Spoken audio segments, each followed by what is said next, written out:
5 minutos vamos a comenzar a hablar de lo que es retina.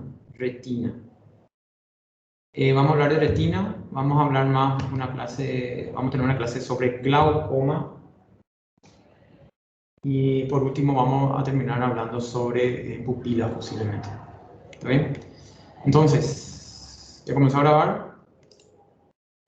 ¿Alguien que me hable? Yo no le escucho, aparentemente. ¿Hola?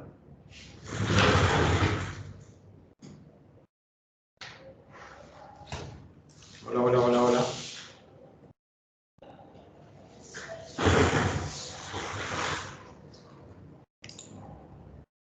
¿Alguien me escucha? ¿Ustedes me escuchan? Yo a ustedes no.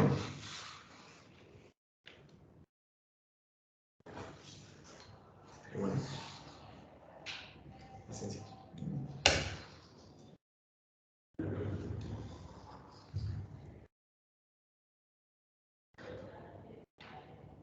¿Escucha? Ahora sí te escucho. Sí, te escucho. Está bien. Bueno, vamos a dar la clase y después seguimos hablando de otros temas, ¿sí? Una clase rápida. Vamos a comenzar a hablar sobre retina.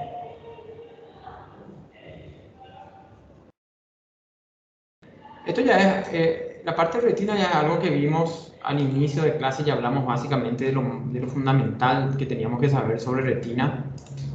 No tiene mucho secreto realmente. La parte inicial, así que vamos a repasar, ¿sí?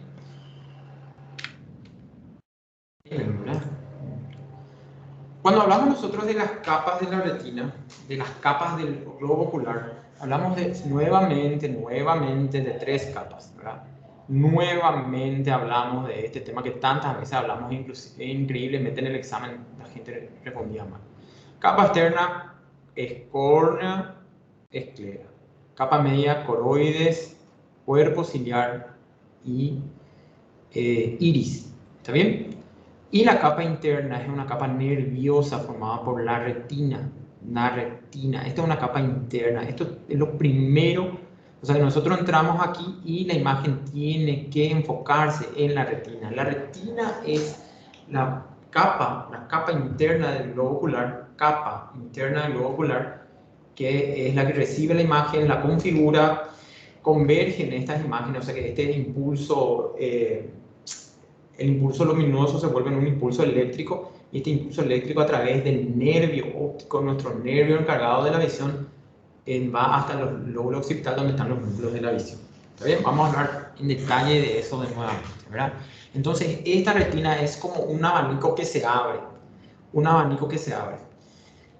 hay partes importantes en la retina y las dos más importantes lógicamente son el nervio óptico, ¿verdad? Donde converge la cabeza del nervio óptico y esta estructura que está acá, que es la mácula. La mácula, la fóvea, la foveola. Como dije y como dijimos en las primeras clases, en este lugar se converge la imagen de precisión. La imagen que nosotros miramos, la imagen precisa que nosotros vemos, esa imagen tiene que converger a nivel de la mácula, específicamente a nivel de la fóvea, más específicamente todavía a nivel de la foveola. ¿Está bien? Y como es de suponerse, en la foveola están los famosos conos, que son los fotorreceptores de precisión que dijimos. Bueno, entonces, la retina es una lámina delgada que cubre los 2/3 de la cara interna de la pared posterior. ¿A qué se refiere? A que miren, aquí la retina viene aquí, hasta lo que se llama la ora serrata. En esta ora serrata termina la retina y se continúa como la otra estructura, como el cuerpo ciliar, el iris. Aquí es lo que nosotros, esto es lo que llamamos segmento anterior, segmento posterior. O sea que la retina es exclusiva del segmento posterior porque llega justamente hasta esta línea. Doctor, ¿cuánto que vamos a estar acá? Hasta las 4. 4 menos cuarto.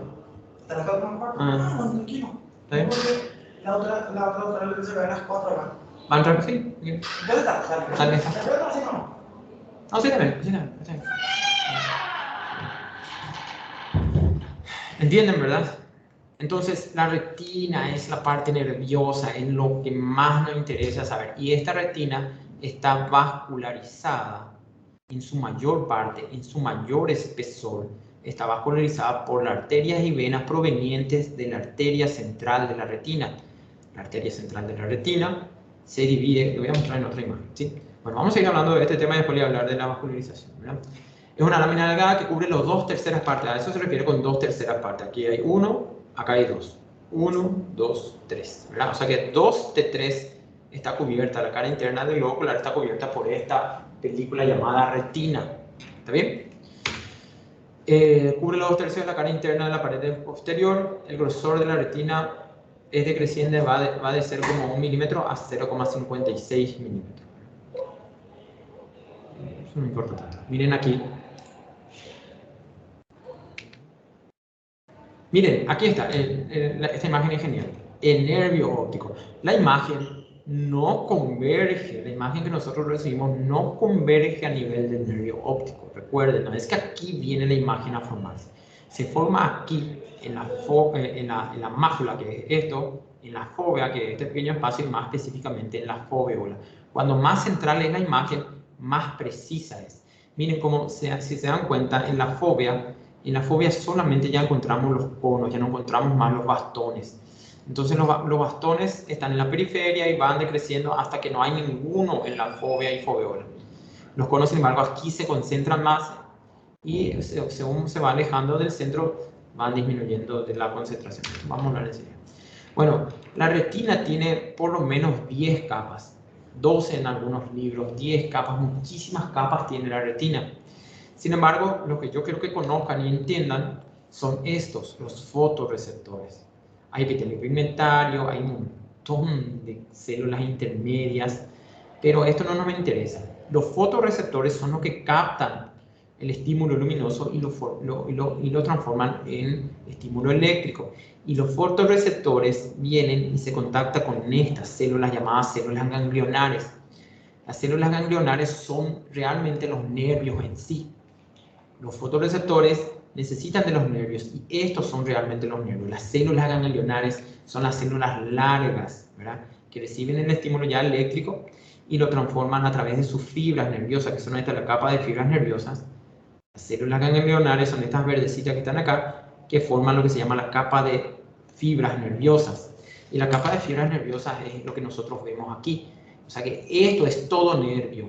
Esto que nosotros vemos amarillo o naranja, o lo que nosotros vemos en un fondo de ojo, todo es nervio. Y esos nervios son la capa de células ganglionares. O sea que son fibras de células ganglionares que convergen a nivel del nervio óptico.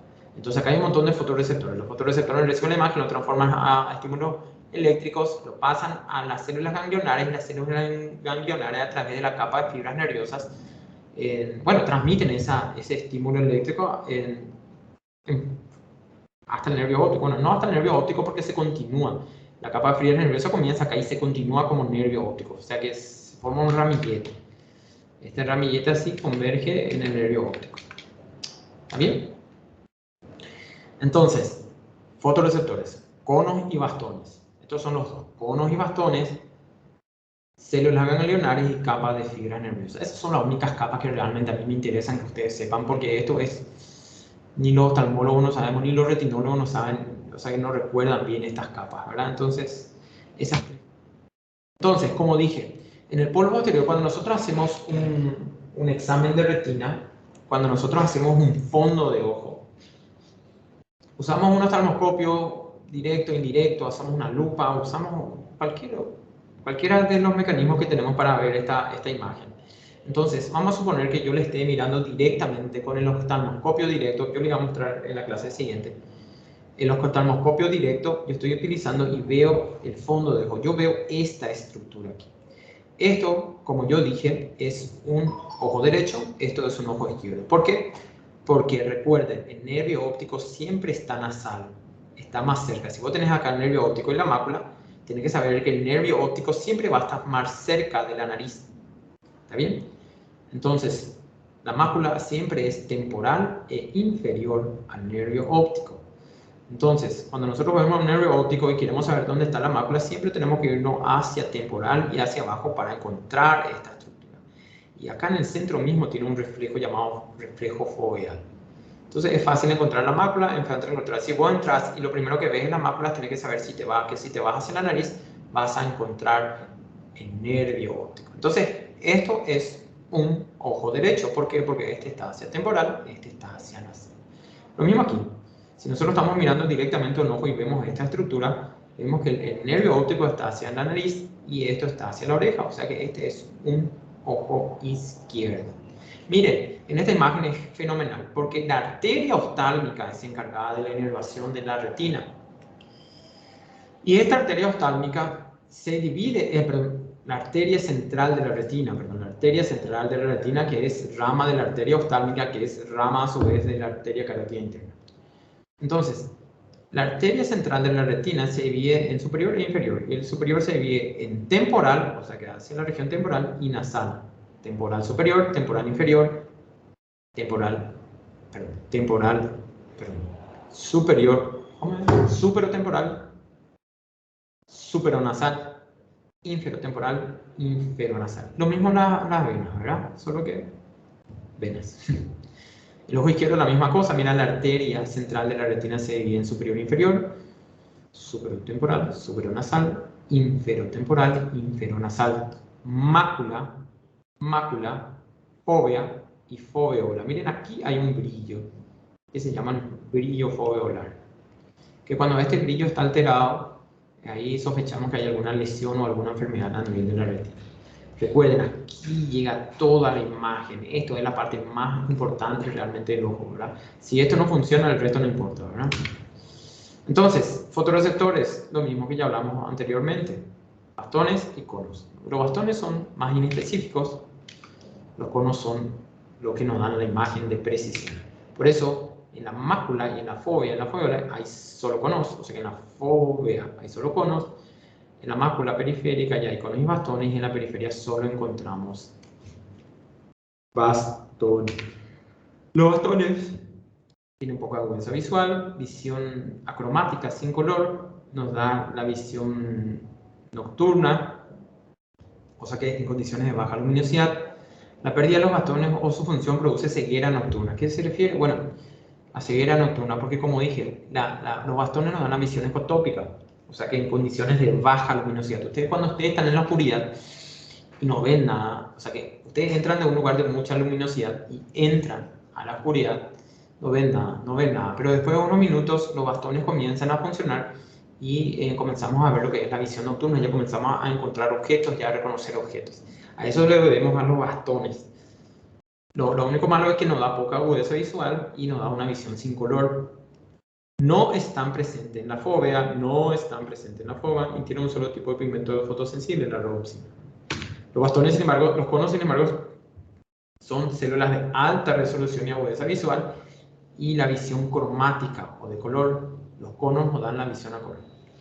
Alta concentración en la fóvea. Esto, como ya dije, ya vimos en las primeras clases de cuando hablamos de anatomía. El fondo de ojo es esto, Nosotros cuando miramos un fondo de ojo a través de un oftalmoscopio directo, vemos esta imagen. Esto es lo que generalmente lo primero que encontramos es el nervio óptico. Vemos las arterias, vemos las venas, tenemos que ver las características de las arterias, de las venas, los calibres, y luego nos vamos buscando hacia la nariz, hacia la oreja, esta imagen temporal e inferior que se llama mácula. Mácula, fóvea.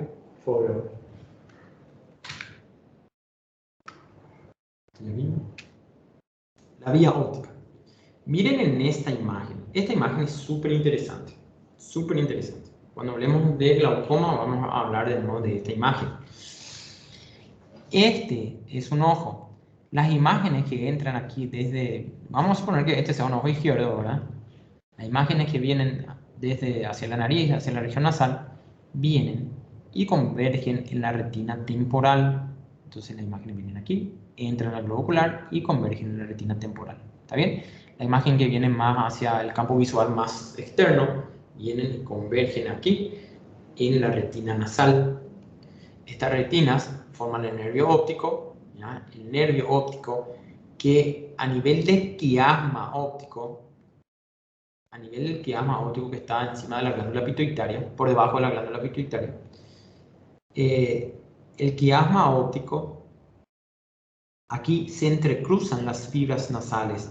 Estas fibras nasales se entrecruzan a nivel del quiasma óptico y forman lo que se llaman los tractos ópticos.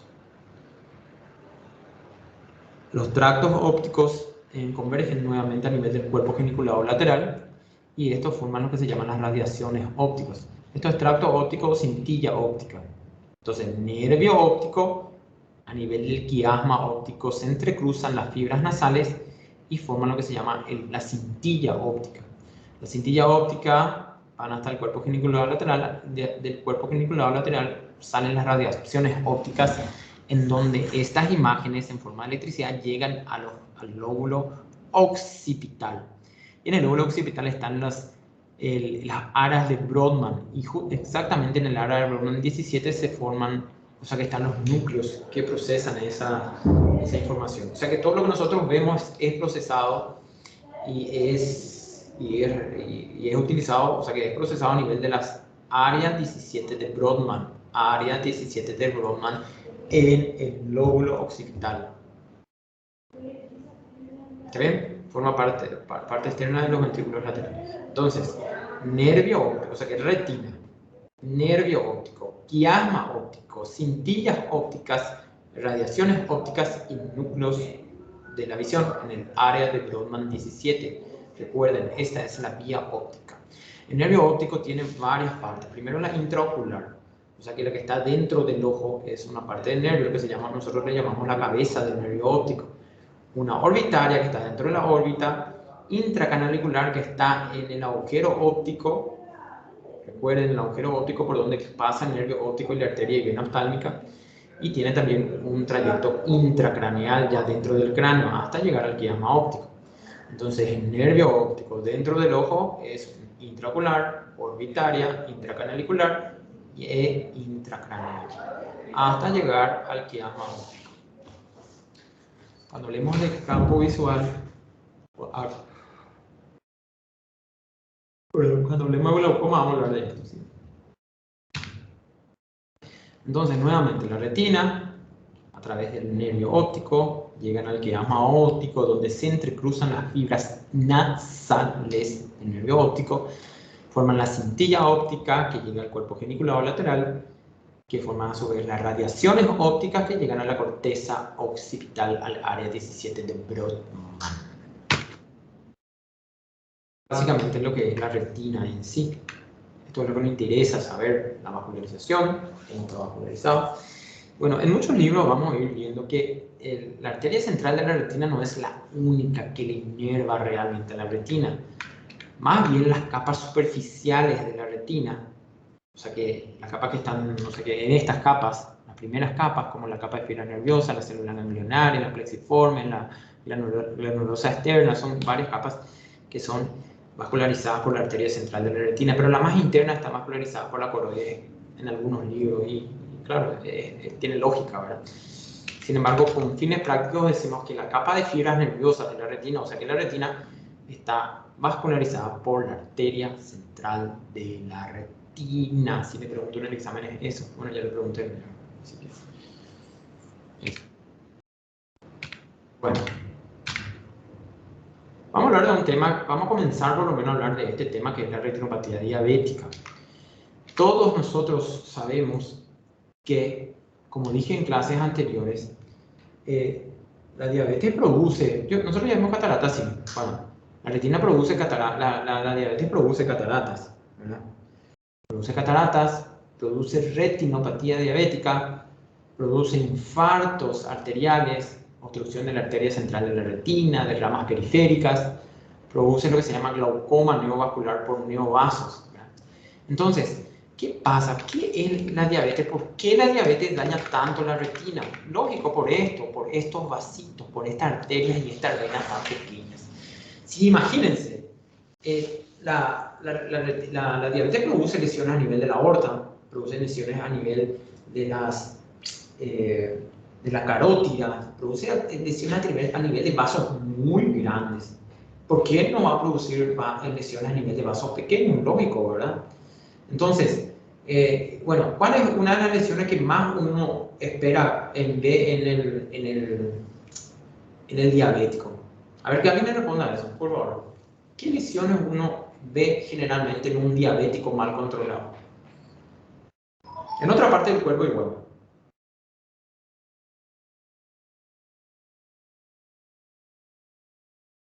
¿Alguna lesión característica de un diabético?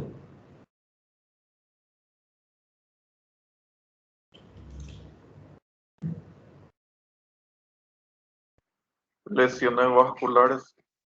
Lesiones vasculares, pero ¿dónde generalmente? Y en el ojo, En el ojo sí, ¿verdad? Eso es lógico, ¿verdad? Pero en el cuerpo en sí. En la pierna, ¿verdad? El famoso pie diabético, ¿verdad? El famoso pie diabético es súper mega frecuente ver en un paciente mal controlado, ¿verdad? Entonces, pero por qué se produce el pie diabético? ¿Alguien sabe?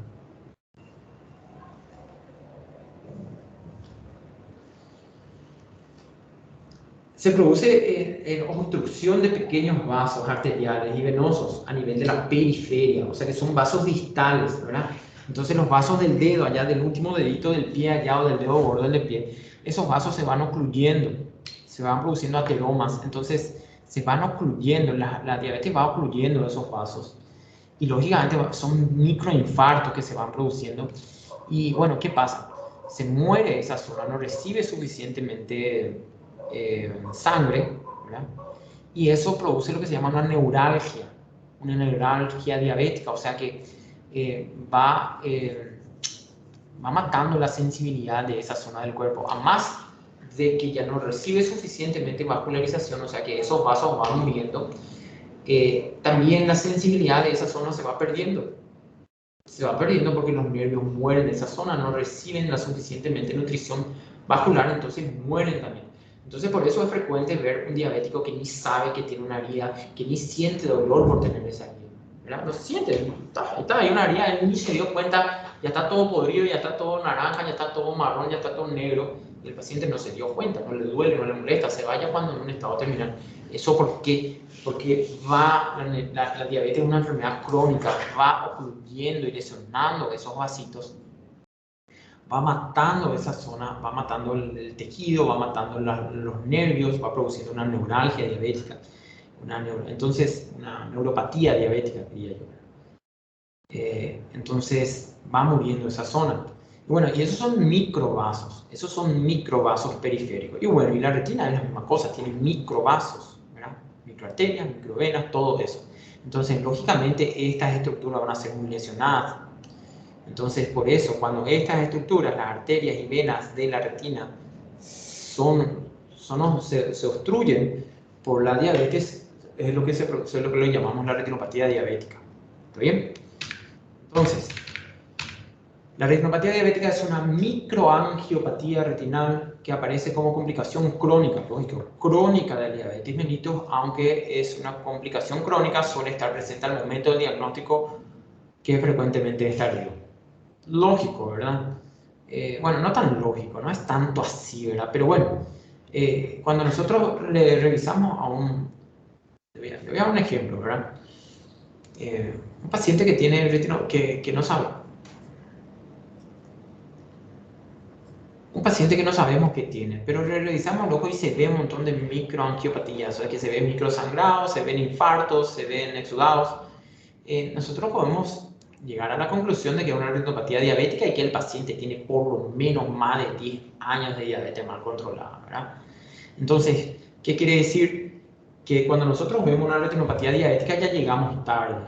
El ojo ya está reventado, ya quiere decir que tiene más de 10 años, por lo menos, de una retinopatía diabética mal controlada. Incluso en 5 años ya se puede ver, pero entre 5 y 10 años ya podemos ver este tipo de lesiones en un paciente mal controlado.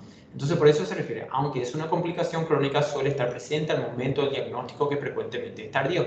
O sea, los pacientes diabéticos no se dan cuenta, no tienen molestias, hasta que de repente comienzan a ver menos, comienzan a tener lesiones en las piernas, luego te va a ir a controlar y ya hay una lesión microvascular muy importante, una microangiopatía muy importante. Entonces, a eso se refiere que el diagnóstico de la diabetes es tardío y cuando vemos ya esta lesión a nivel ocular. Ahora, ¿qué pasa?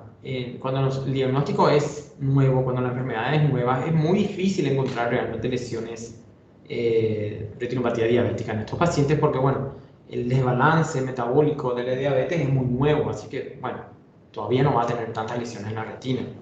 Si vemos lesiones es porque ya era una diabetes mal controlada desde hace mucho tiempo. Nosotros decimos, ¿verdad? Yo a mis pacientes les pregunto, bueno, ¿vos tenés o no tenés diabetes? Sí, tengo. ¿Y hace cuánto? ¿Hace cuánto tenés diabetes? Y hace 2 años me diagnosticaron, lo dicen, ¿verdad? Y claro, con mucha razón, porque hace 2 años él sabe que tiene diabetes, pero no sabemos realmente si tenía hace mucho más tiempo. Y nosotros miramos la retina, y si la retina está bien, entonces sí, seguro hace 2 años, 2 años y medio, 3 tal vez que tiene diabetes, y bueno, se dio cuenta en ese momento. Pero si el paciente te dice, no, hace 2 años a mí me diagnosticaron, y vos mirás una retina con neovaso, sangrado, eso, lógicamente hace 2 años él se enteró, pero la diabetes la tiene hace 10, 15 años, ¿entienden? Entonces, eso, depende del estado de la retina. Casi todos los pacientes con diabetes tipo 2 tendrán evidencia de retinopatía diabética a los 20 años de evolución. Casi todos ya a los 20 años, ¿verdad? Lógicamente se puede adelantar. Y más del 21% presenta retinopatía al momento del diagnóstico. 21% de los pacientes que tienen diabetes y nosotros, o sea que al momento del diagnóstico de diabetes ya tienen retinopatía diabética. Imagínense, quiere decir que mucho tiempo no estaban con la diabetes y todavía no la habían diagnosticado. Es la primera causa de ceguera prevenible en la población económicamente activa. Es la primera causa de ceguera prevenible en la población económicamente activa, dice.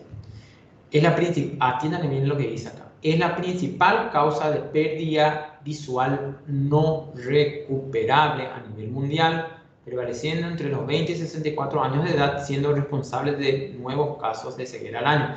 Atiendan bien lo que dice acá. Es lo mismo que hablamos en la clase anterior.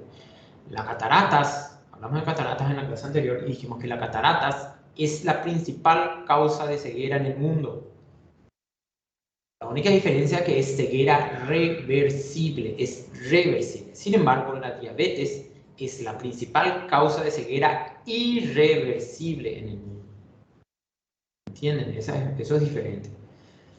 Entonces, la diabetes lo que te produce, no, en las primeras etapas de la diabetes se puede controlar la pérdida de visión, podemos inclusive mejorar la visión del paciente, pero llega un momento en que los daños tisulares a nivel de la retina son tan amplios que lógicamente ya es irreversible.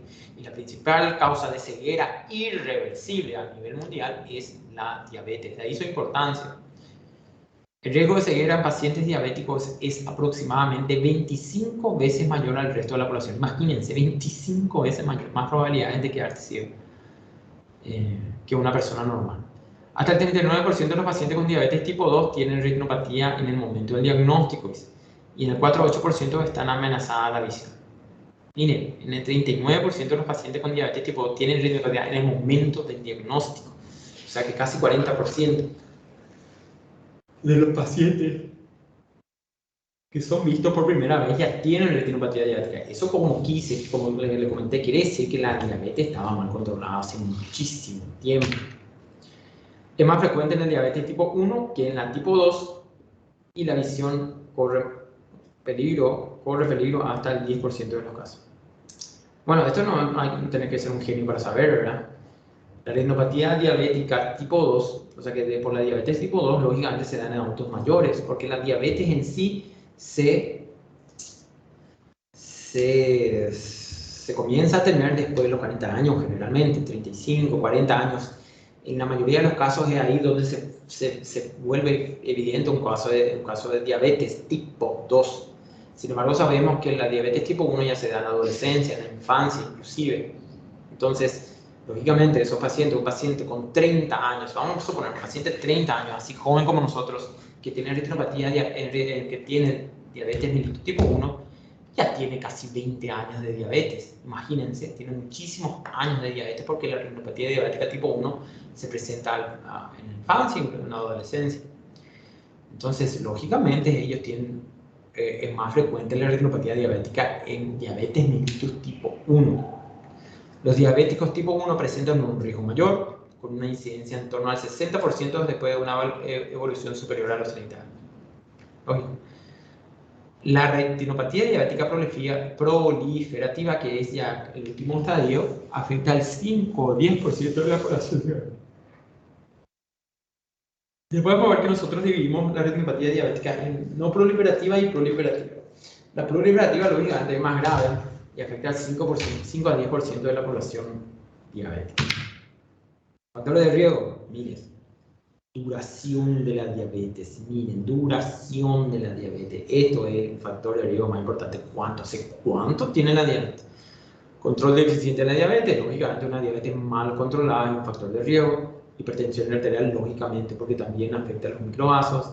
Tabaquismo, hiperlipidemia, obesidad, anemia, factores genéticos, embarazo, entre otros. Bueno, los factores más importantes, lógicamente, la duración y el control. Estos dos son muy importante cuando hablamos de factores de riesgo. Patogénesis de la retinopatía diabética. La microangiopatía que afecta las arteriolas precapilares, las capilares y las vénulas de la retina.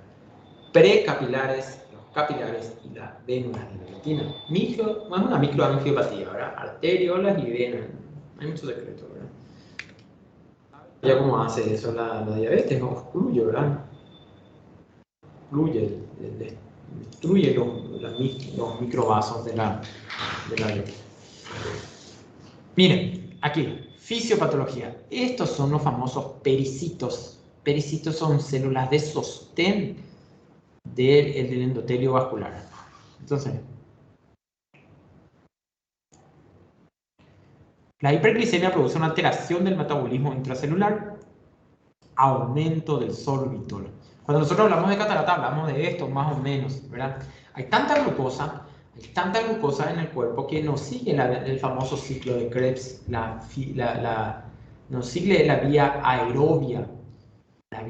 aerobia del metabolismo de la glucosa, el famoso y único ciclo de Krebs, ¿verdad? Que en algún momento habrán estudiado. Aquí tal vez les pudo haber sido útil, ¿verdad? Es la vía aerobia. La vía aerobia, que consiste en el consumo de oxígeno, produce ATP, pero todo eso que ya sabemos. Cuando hay mucha glucosa, se tiene que metabolizar. Y se tiene que metabolizar generalmente por la vía anaerobia. Y encima en esta parte hay re poco oxígeno, justamente por estas alteraciones vasculares. Entonces se utiliza la vía anaerobia. La vía anaerobia produce muchísimo sorbitol, que es un oxidante, que produce engrosamiento de la membrana basal endotelial. El endotelio capilar se engrosa y pérdida de estas células de sostén y de soporte, que son los pericitos. Entonces, miren, la pérdida de pericitos, ¿qué produce? Alteraciones de la barrera hematorretinal, o sea que la sangre y la retina ya no hay una buena barrera, con filtración al espacio extravascular de líquido, edema retinal, exudados lipídicos, cero, formado por lipoproteínas. O sea que básicamente aquí hay sangre, aquí está la retina, ¿verdad? Y esta es una célula protectora. Si esto se pierde, el agua de la retina pasa todo al torrente vascular y la sangre puede pasar todo hacia afuera, produciendo edema, produciendo líquido en el espacio extravascular. O sea que el agua que está dentro de la sangre pasa todo porque la barrera se va rompiendo. Formación de microaneurismas, o sea que esto muere y se forman microaneurismas. Miren aquí, microaneurismas. Bueno, estos son pericitos nomás, no son aneurismas. Formación de microaneurismas por debilidad estructural de la pared de los capilares retinales.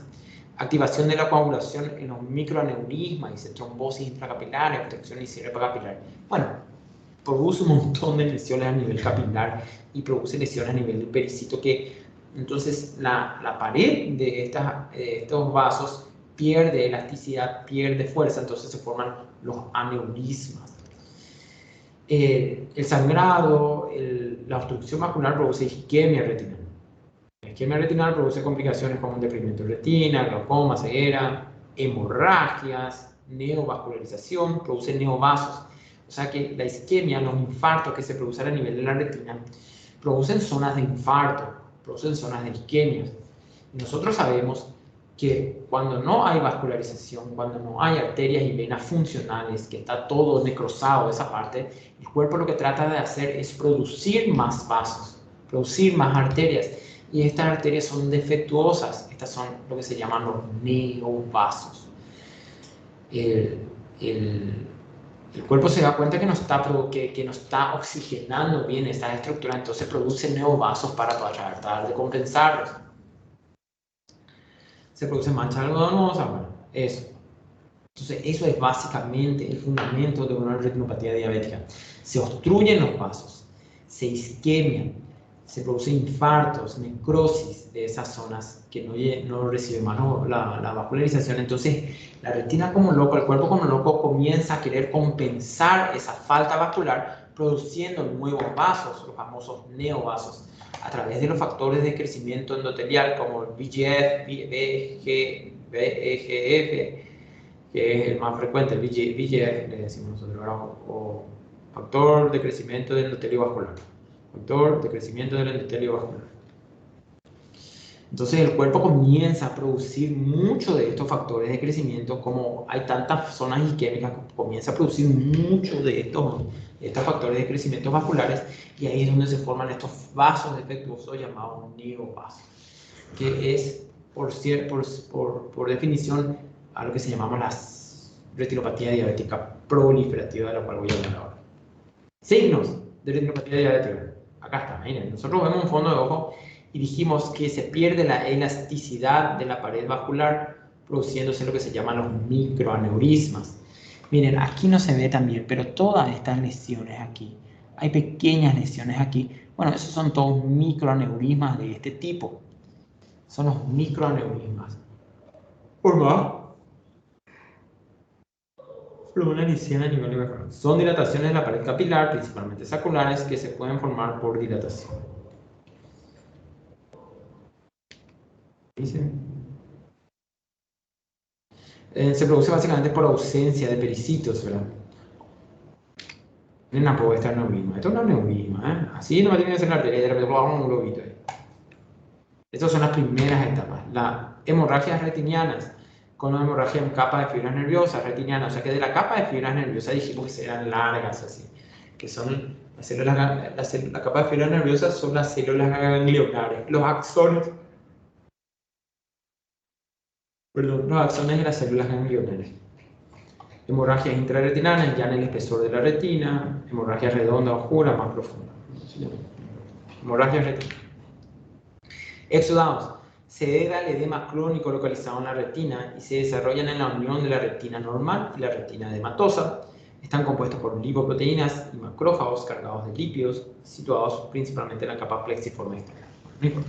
Entonces, los exudados justamente es un edema crónico de la retina. Como dije, esto se pierde, entonces el líquido que está dentro del vaso, ya sea agua o ya sea sangre en sí, se extravasa al espacio extravascular, el líquido, y produce edema y microaneurismas, ¿verdad? Microhemorragias.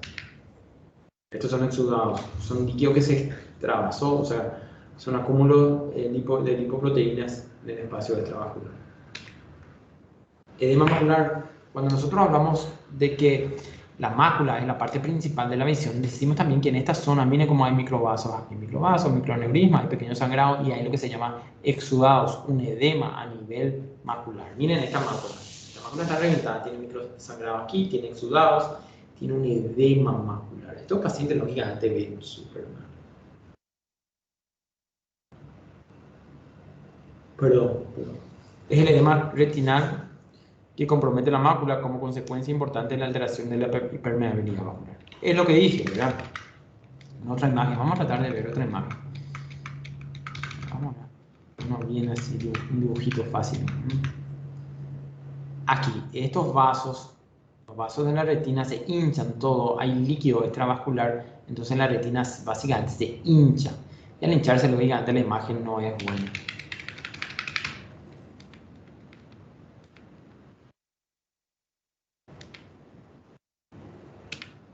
Vamos aquí.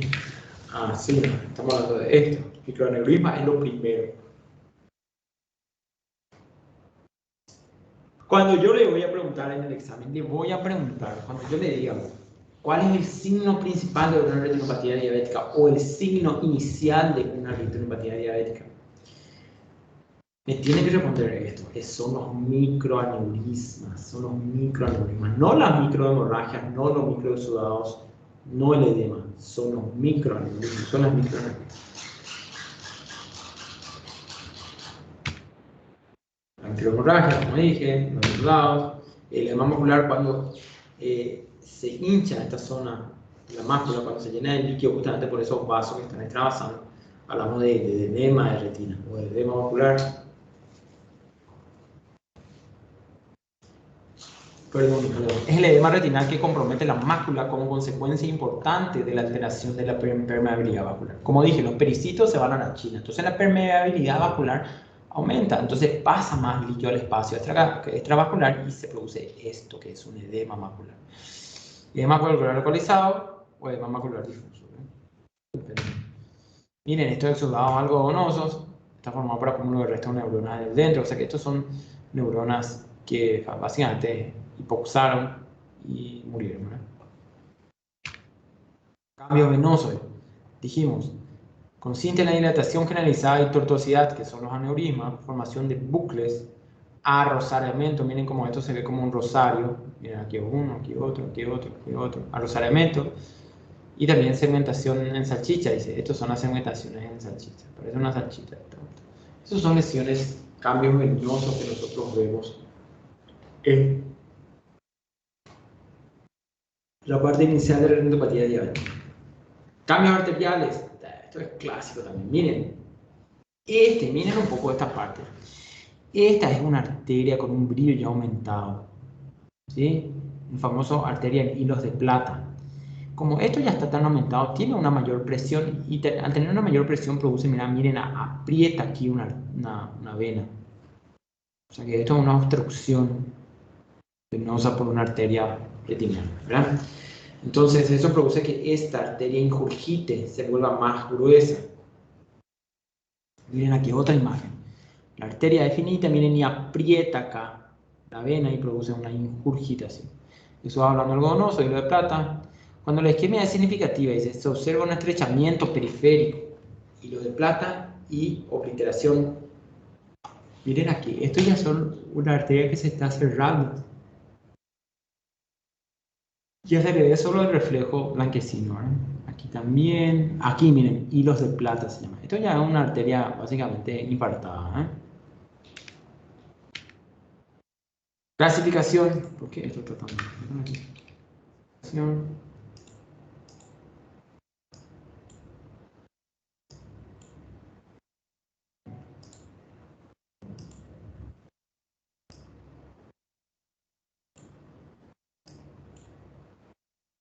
Lo tengo.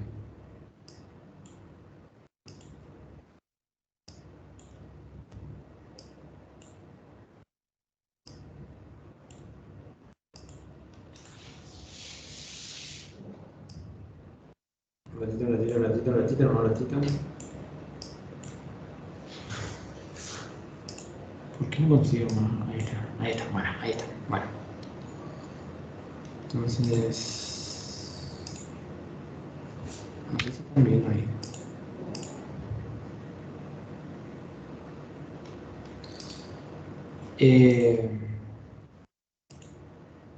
Bueno, entonces, antes de continuar con esta clase, quiero responder la pregunta que me hizo Anderson. ¿Sí?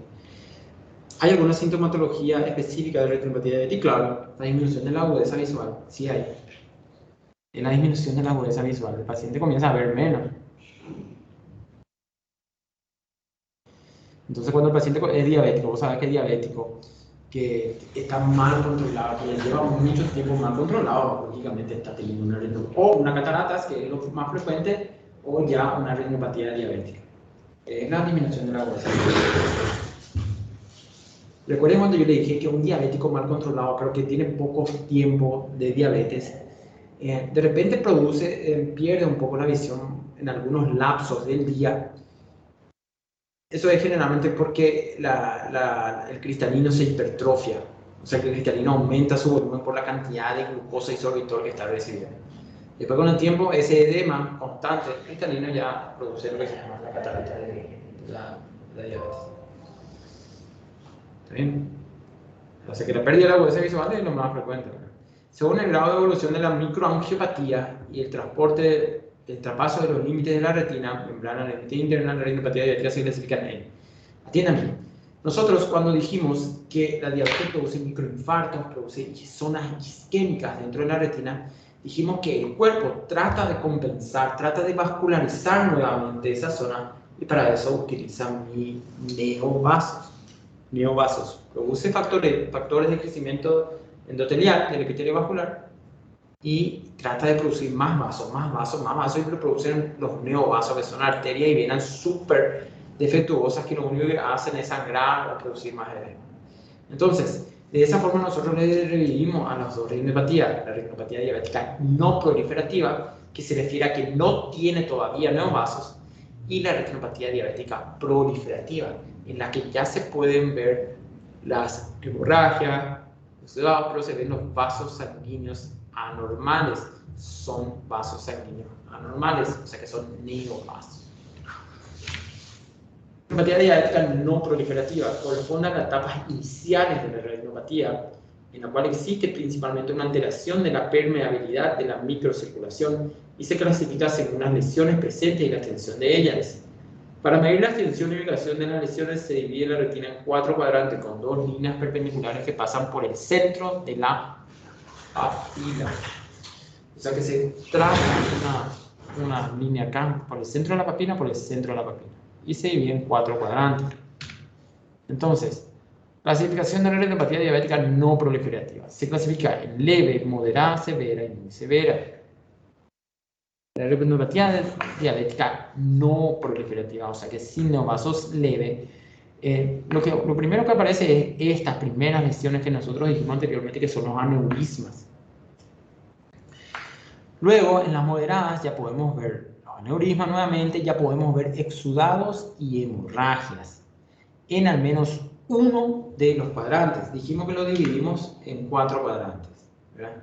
Y en al menos uno de ellos ya tiene que haber exudados o microhemorragias para considerarlo moderada.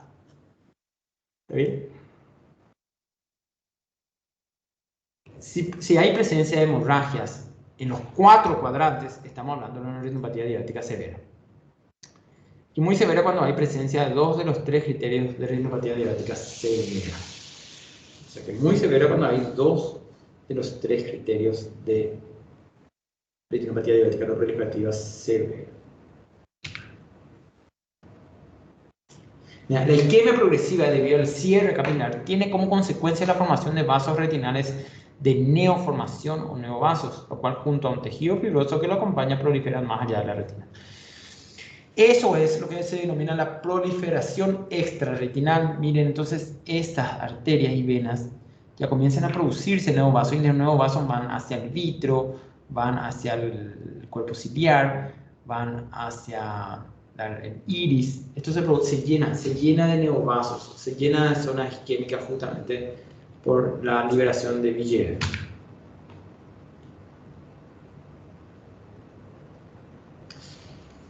La retinopatía proliferativa ya es,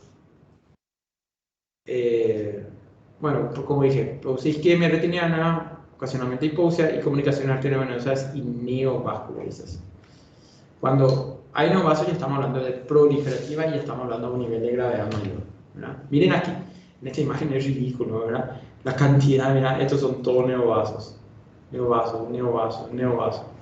Neovasos, increíble, la mácula tiene una microhemorragia, una macro aquí, mira, van a ver un montón de neovasos también. ¿Está bien? Esto es lo que lean. El diagnóstico, atiendan bien. En los pacientes diabéticos tipo 1, recuerden, los diabéticos pacientes tipo 1 generalmente se lo diagnostican muy rápido. Entonces, se recomienda que se realice la exploración del fondo de ojo bajo dilatación pupulares en los siguientes momentos. A partir de los 2 años de edad, a partir del 5.º año de diagnóstico de la diabetes y cada año. ¿Saben por qué?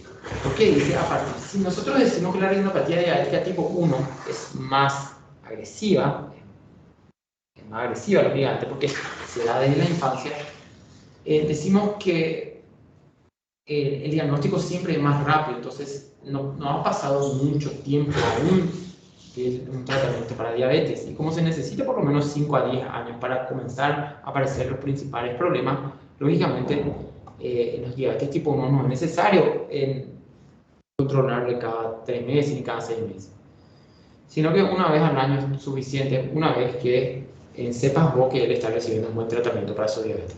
En paciente tipo 2 se recomienda realizar un examen de fondo de ojo bajo dilatación pupilar al momento del diagnóstico y que se le repita anualmente. ¿A qué se refiere con eso? Es que si yo me voy y le diagnostico hoy mismo una retinopatía diabética tipo 1 a un paciente de 10 años, lógicamente ese paciente joven tiene 10 años, lógicamente la diabetes que él está teniendo es nueva. Entonces, ¿para qué le vas a hacer un fondo de ojo si necesita muchísimo tiempo para que se comience a manifestar la retinopatía diabética?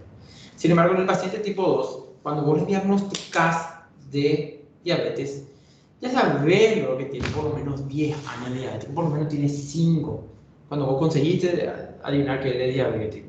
Entonces, el examen en estos pacientes hay que hacer en el momento del diagnóstico para saber realmente cuál es el estado de su retina. Entonces, en la retinopatía diabética tipo 1 podemos esperar hasta los 5 años del diagnóstico para controlarlo. En la retinopatía diabética tipo 2, en pacientes ya conocidos, se tiene que realizar el fondo de ojo en el momento que sabemos que tiene diabetes, justamente por la posibilidad de encontrar ya lesiones crónicas de hace muchos años.